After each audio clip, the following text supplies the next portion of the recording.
What is going on, fellow Wastelanders? Welcome back to the channel. We have some news today. Treasure Seekers, the new event pass has launched, as well as the next game mode, Steel Troopers. So I just want to talk a little bit about the rewards for Steel Troopers and go over, of course, all of the crafting ingredients in Treasure Seekers. So first of all, for the Steel Troopers PvE raid that gives you guys pumpkins, I plan on releasing another video later, but for my battle history, I did a few of these Steel Troopers matches, and to get the hang of it, it started at 9, 10. I had 11-minute loss the very first one. It gave me 57 treats. This is with premium, guys. As I learned to play the mode and get faster at it, we got down to 7 minutes and 43 seconds. So thanks Powdered Herb and Automori for playing with me this evening on stream. We actually made 84 tricky treats with premium, so you probably would expect to get like 60, 55 maybe without premium for that kind of a win in 7 minutes and 43 seconds. There was one actually that gave me 93, 10 minutes and 44 seconds, so I don't know why that gave me so much, if it was time based or not, but it seems to be a bit on par with the Ripper event, although it is more of a PvE raid, so some players really are not going to like it. I will try to release a video about how I think you can do it the fastest, so look out for that. Getting on to the new Treasure Seeker event pass that is just launched today. But we get the Miller, the Trombone, some paints, things like that. Crate here, the Exile Stash, of course, with some CKs in it, good stuff like that. But most importantly, the crafting recipes that you guys get. So the Fuse Star Wall, starting off with durability, damage, rate of fire. Actually, seems like a very good fusion for a Starfall, if I'm being honest with you guys, if you like running the Starfall. Trombone is part of the fusions for mass. Heating parts from explosion, really good, and projectile speed, so really good. You can craft the Starfall for Trombone and Fuse Miller, Trombone, Fuse Miller. You need 2 Trombones to make the fused one. Like most event passes that have been coming out, the Miller durability, damage, and projectile speed, so pretty awesome fusion for the Miller actually, if you like using Millers, but they do give you 2 Millers in the battle pass, so you potentially get 1 free fuse Miller, and then you can try to get another one off the market. Now my theory is that the Trombones and the Millers will probably potentially lower in price as the battle pass progresses. Right now they might be spiking in price as people want to fuse these things, but I think they will lower in price as people unlock the Miller and the Trombone and start selling them, so just keep an eye out for that. Arbiter up for fusion, durability, damage, range of fire. Now I do want to note that the range of fire is going to be replaced by projectile speed, according to the latest balance change news. You can check that video out on my channel, and I will be live this weekend also making videos testing out these changes, but the range of fire change will be replaced by projectile speed if the changes go through, so keep an eye on that. Durability, reload time, and range of fire for the Destructor. I don't believe Destructor is going to get the projectile speed because it's an energy weapon. It's going to still remain hit scan, unlike the Arbiter, so you'll still retain the range of fire fusion for the Destructor. Charybdis for durability and melee damage. Tsunami for mass, reload time, and projectile speed, so perfect fusion for a cannon.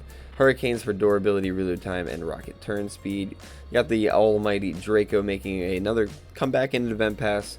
Durability, damage, and range of fire. I don't know if I really care for the range of fire. I don't know. Part heating rate might be better. Pulsar, durability, reload time, and projectile speed. Now, I might want the mass on this because that's 950 kilograms. That's a huge item, but durability is also a giant hitbox, so durability is probably the best fusion on the Pulsar. Cohort for mass, maximum speed, and mass limit. Now this is a cabin everyone should definitely have if you want to earn uranium in Leviathan clan battles right now. I think durability and mass limit and max speed would be the perfect fusion, but I do have a mass limit cohort that I do use quite often that I absolutely love. Perhaps if I had durability and mass limit, it would be good. But yeah, this one's pretty solid. Yeah, I think durability, mass limit's probably the perfect fusion.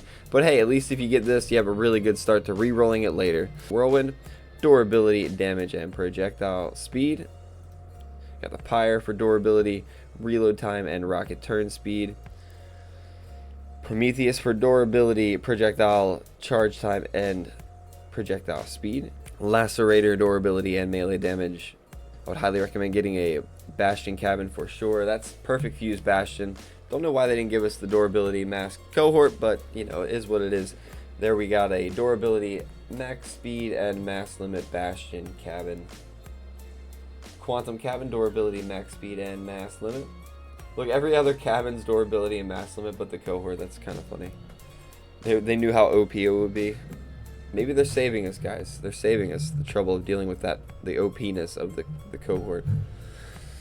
Durability and power penalty reduction for the buggy wheels. Buggy wheels have been really good in the Wasteland, so this is super tempting, but they're also usually pretty cheap, so, you know, hard to say. It's like, there's not much in here that I think are like must-have fusions. I'm going to keep going here. That cohort is still like a must-have, but I'm just wish it was durability, not minus mass, you know. Icarus 7, interesting enough, mass and power penalty. I did a test on my live stream, and I think acceleration efficiency is better than power penalty. It's very, very small difference, but when I test it out, say like this hover right here, where is it at? So I have this hover. I just downloaded a random hover on Exhibition, off of Exhibition. This build had the mass and the acceleration efficiency increased by 10%. This build had the mass and power penalty by 15%. And it's kind of like a matter of feel, right? So just drove it around to get a feel for it. And ultimately, this is the acceleration. It's pretty damn zippy, if I'm being honest with you guys. It's based on feel more than anything, but this thing takes off pretty good. We're going to switch to the power penalty now.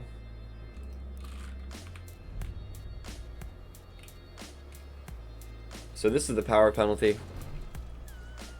I think the acceleration efficiency is much better. Now, the reason I tested it on a Mars cabin is because this is just my theory. Correct me if I'm wrong, guys, but the Mars cabin has full-blown cabin power, all the way up on the cabin power. So if we were going to get a boost in cabin power percentage, I felt like the Mars cabin would be the best one that we would be able to actually feel it, you know what I mean?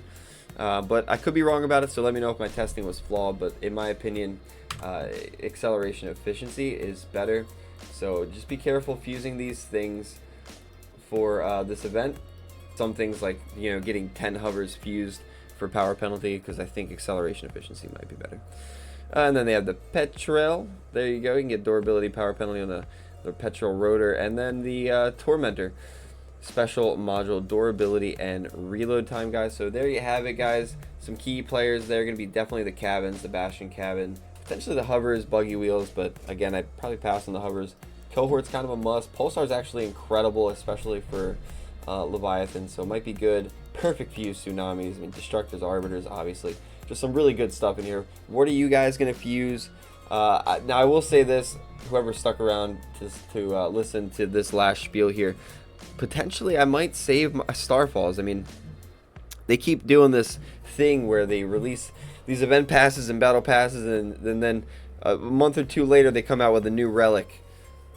All right, just saying, we're around the corner. Devour is going to be nerfed probably in like 2 months. A new relic's going to drop. Will it be a generator? Will it be an autocannon relic?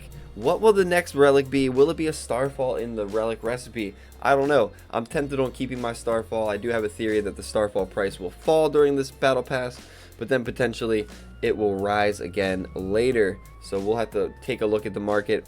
Thanks for watching, guys, and I will see y'all in the next video.